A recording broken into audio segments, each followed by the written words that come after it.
अगर आप नफरत करते हो तो हम लोग नफरत के आप से शुरू करेंगे। इंडिया घमंडिया नहीं है, जो घमंडिया कह रहा है वो घमंडिया है, इंडिया घमंडिया नहीं है। और इंडिया के साथ पीडीए है, समाजवादी पार्टी के साथ पीडीए है, इसका कोई मुकाबला नहीं कर सकता है, केवल हम लोग को पीडीए को भगाना है। अगर अगर पीडीए का वोट लेने के लिए उसको गले लगा सकते हो जिसने ये कहा हो कि चल सन्यासी मंदिर में, अगर पीडीए के वोट के लिए आप उसको गले लगा रहे हो जिसने कहा चल सन्यासी मंदिर में, और दूसरी लाइन में नहीं पढ़ूंगा, चल सन्यासी मंदिर के बाद दूसरी लाइन क्या है?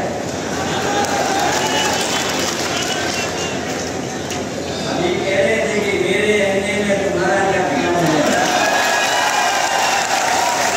और हम पीडीए वाले कहते हैं, इंडिया वाले कहते हैं कि पीडीए और इंडिया के अंडे में तुम्हारा क्या काम है। सब्जी मंडी से टमाटर खरीदे होंगे तो बताओ किस कीमत खरीदे होंगे?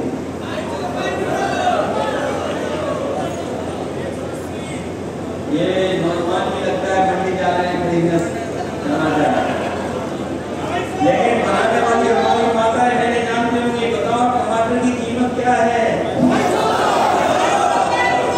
पता नहीं कौन मुनाफा कमा रहा है, कौन मुनाफा किसकी जेब में जा रहा है। और हमारे मुख्यमंत्री जी कह रहे हैं कि हमारे किसानों को मुनाफा हो रहा है। अभी सुनने में आया उन्होंने पेड़ लगाए हैं, 30 करोड़ से ज्यादा पेड़ लगा दिए। हमें तो लगता है इन्होंने छिपा करके कहीं टमाटर के पौधे लगा दिए। पेड़ तो हमें दिख नहीं रहे, कहीं अगर दिख रहे हो तो बताओ। इन्होंने तो टमाटर के पौधे लगा दिए, कहीं लगता है उसी को भी ले रहे हैं। अभी कुछ दिन पहले मैंने सदन में कहा ये बताइए कि 15 साल से ऊपर वाले नौजवानों के लिए अच्छी शिक्षा और उनके रोजगार और नौकरी का इंतजाम क्या है आपके पास? क्योंकि इधर अगर हम हिसाब किताब लगाएं तो 15 साल से ऊपर वालों की आबादी बढ़ती चली जा रही है। जिनकी शिक्षा का इंतजाम, नौकरी, रोजगार का क्या भरोसा है, सरकार बताए। हमारे मुख्यमंत्री कहते हैं अरे आप भी जनसंख्या पे बात कर रहे हो, हम पूछ रहे हैं नौकरी रोजगार पे, उन्हें समझ में आ रहा है हम आबादी पे बात कर रहे हैं। अभी हम लोग सांडों पे बात कर रहे थे, वो कह रहे हैं नंदी बहुत है, नंदी को हम पूछते हैं। हम तो अपने बुंदेलखंड के भाइयों से कहेंगे और हम तो इन अधिकारियों से कहेंगे हमारे मुख्यमंत्री जी की नंदी बहुत घूमी सड़कों में, सबको ले जाओ, मुख्यमंत्री जी को दे आओ। और ये एम्बुलेंस जो आज भी चल रही सड़क पर, ये किसी और की देन नहीं है, ये समाजवादियों की देन है। और समाजवादियों ने इसलिए एम्बुलेंस की व्यवस्था की थी जिससे हमारे गरीब अगर कभी तकलीफ हो, परेशानी में आ जाए, गांव में बीमार हो जाए कोई उनके परिवार का सदस्य, तो उन्हें इधर उधर किसी से गाड़ी ना मांगनी पड़े, अपमानित न होना पड़े, केवल वो फोन मिलाए और एम्बुलेंस उनके घर पहुंचकर के अस्पताल तक पहुंचाने का काम करेगी। ये गरीबों के लिए इंतजाम किया था, बताओ व्यवस्था को खराब कर दिया बीजेपी ने, क्या नहीं कर दिया। और केवल इसी को नहीं खराब किया,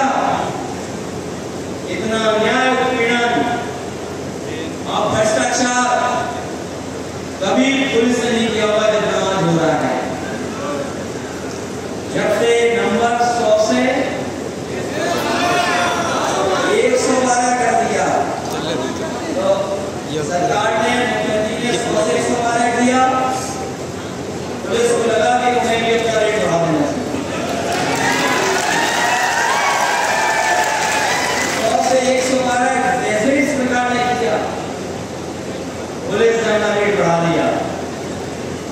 और पहली बार ऐसा हो रहा है, पुलिस चोर को नहीं पकड़ रही, पुलिस चोर पुलिस को पकड़ रही है।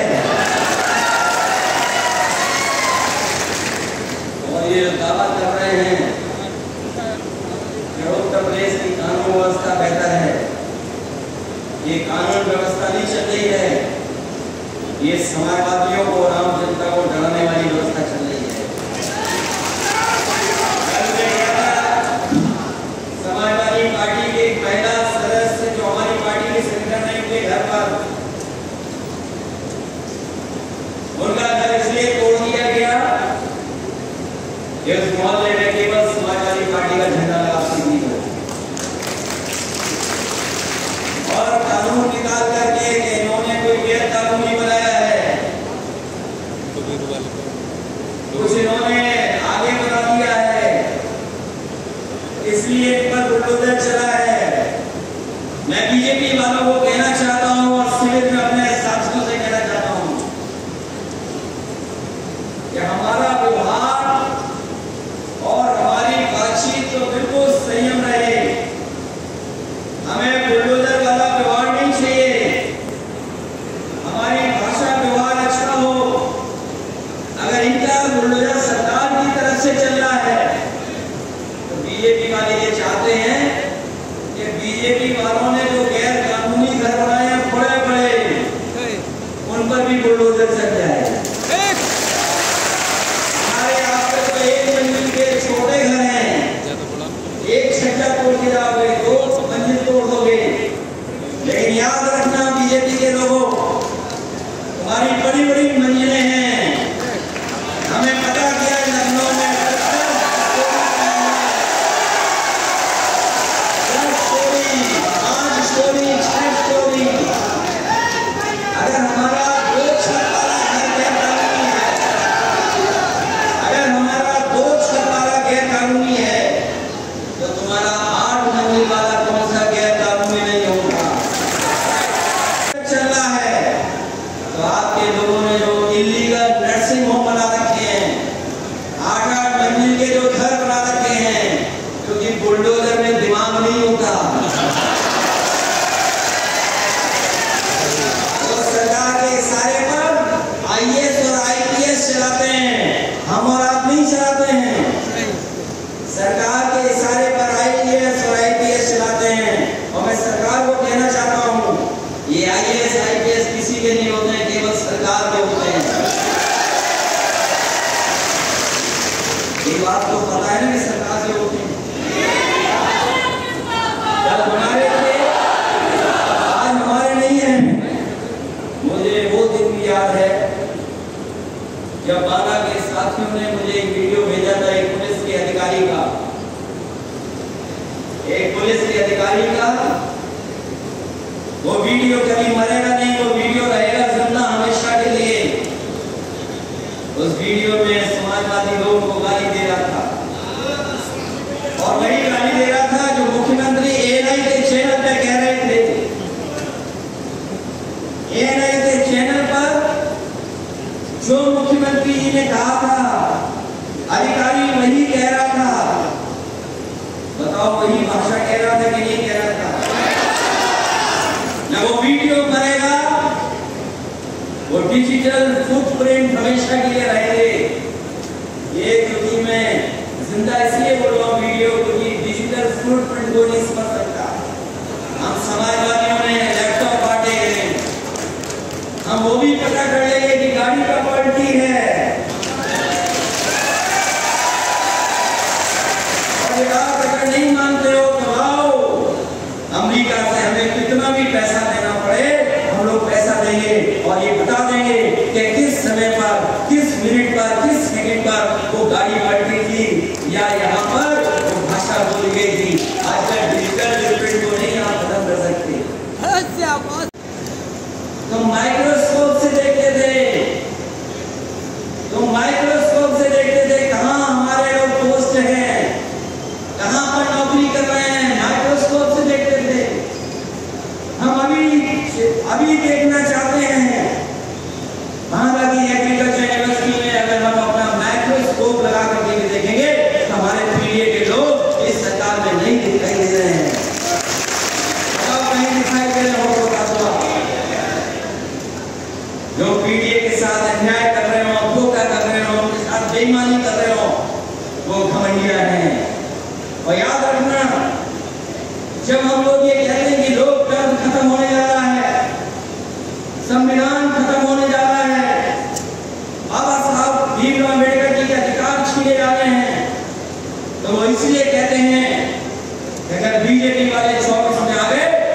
आपके वोट डालने का अधिकार भी छीन लेंगे। इसलिए हम चाहते हैं कि 2024 में इनको सबक सिखाइए। इनका 4 लेन का लगभग 300 किलोमीटर का एक्सप्रेस वे 15,000 करोड़ का बना है और समाजवादियों का 6 लेन 302 किलोमीटर जिसमें हवाई जहाज उतर सकता है वो 15,000 करोड़ में बना है।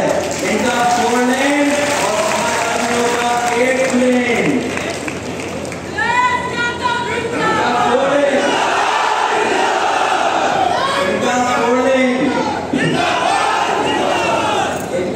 बना है 15,000 करोड़ का लगभग 300 किलोमीटर का।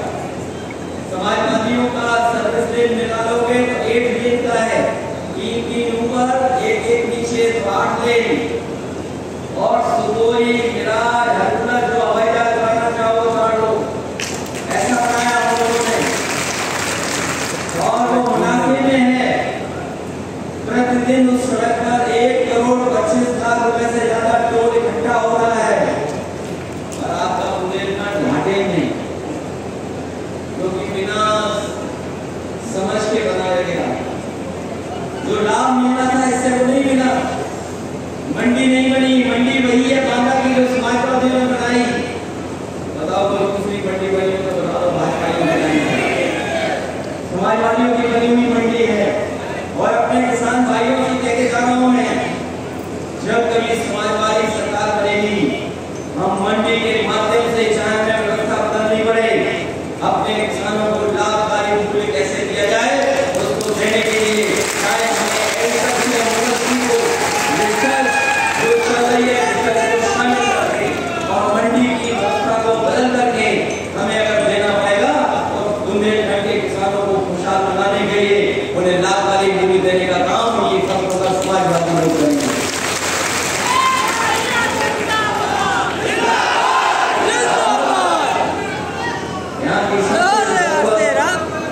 ये है कि हमारे खेतों तक किसानों के पानी पहुंच जाए। बताओ परसों इतने गुजर गए जब हम आजादी का इतना बड़ा जश्न मना रहे हैं। हम तो कहते हैं जो समाजवादियों ने काम शुरू किया था सिंचाई के क्षेत्र में, जो लोग महोबा के होंगे, रेलपुर के बारे में जानते होंगे, झांसी के बारे में या बाबा छतुर में सिंचाई परियोजना को सबसे पहले और सबसे ज्यादा पैसा बजट अगर किसी ने दिया था वो समाजवादी लोगों ने देकर के बुंदेलखंड के किसानों के खेतों तक पानी पहुंचाने का काम करने की शुरुआत की।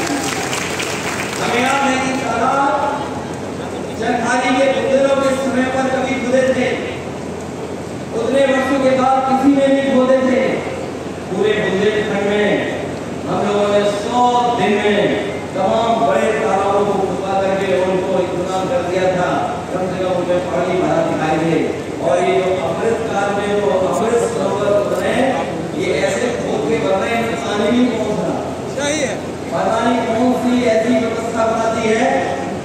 जनता अगर एक साथ बैठ करके पार्टी के वरिष्ठ नेताओं को सुनेंगे तो आने वाले समय में क्या रणनीति बनानी है उसमें हमारी आईडी पकड़ूंगी, फ्रेम बनाऊं। और जब तक रणनीति बनाने में हम लोग कामयाब नहीं होंगे तब तक बीजेपी का मुकाबला नहीं कर सकते। दोनों हाथ बिजी हैं मेरे। इसलिए लोक कल्याण, लोक जागरण, शिविर प्रशिक्षण देने का काम समाजवादियों ने किया है।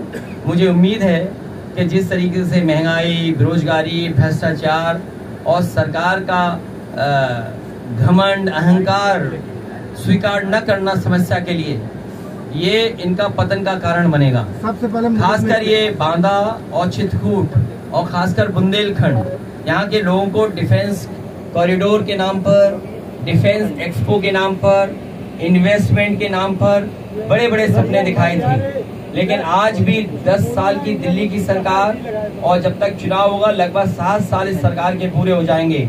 बुंदेलखंड वैसा ही का वैसा दिखाई दे रहा है। जहां गलत अलाइनमेंट दिया इन्होंने बुंदेलखंड एक्सप्रेसवे का, उसके कारण 15,000 करोड़ खर्च होने के बाद भी बुंदेलखंड एक्सप्रेसवे लोग नहीं है। अगर लोग चलते हैं तो उन्हें झूला झूलना पड़ता है सड़क पे चलने पर। मैंने कहा कि अगर एक्सप्रेसवे की नकल ही करनी थी तो उसके लिए बुद्धिमानी और अकल की जरूरत थी। आपने इस बुंदेलखंड एक्सप्रेसवे को एक नया भ्रष्टाचार का उदाहरण दिया है और तब जब इसका उद्घाटन प्रधानमंत्री जी ने किया, प्रधानमंत्री जी को धोखा देना। बीजेपी का ये एक्सप्रेसवे केवल यही नहीं, बीजेपी ने जो भी एक्सप्रेसवे किया वो भ्रष्टाचार में शामिल है। अगर हम पूर्वांचल एक्सप्रेसवे देखे हैं तो वो भी इसी तरह का है, गड्ढे हैं, जानवर घूम रहे हैं। जीवन के सपनों को करे साकार, बेहतर शिक्षा ही है तरक्की का आधार। शिक्षा के साथ देश को बढ़ाएं उन्नति के मार्ग पर, यही है हमारे संस्कार। श्री रावतपुरा सरकार ग्रुप ऑफ इंस्टीट्यूशन, आरी, Unnao, Balaji Marg, Jhansi. M pharma, B pharma, D pharma, nursing, BEd, DElEd, BA, ITI के साथ कई प्रोफेशनल एजुकेशन के लिए आज ही एडमिशन लें। भोजला मंडी के पास, उन्नाव, बालाजी मार्ग, ग्राम आरी, झांसी। शिक्षा, संस्कार, समर्पण। हमारा संपर्क नंबर है 70 68 28 0627।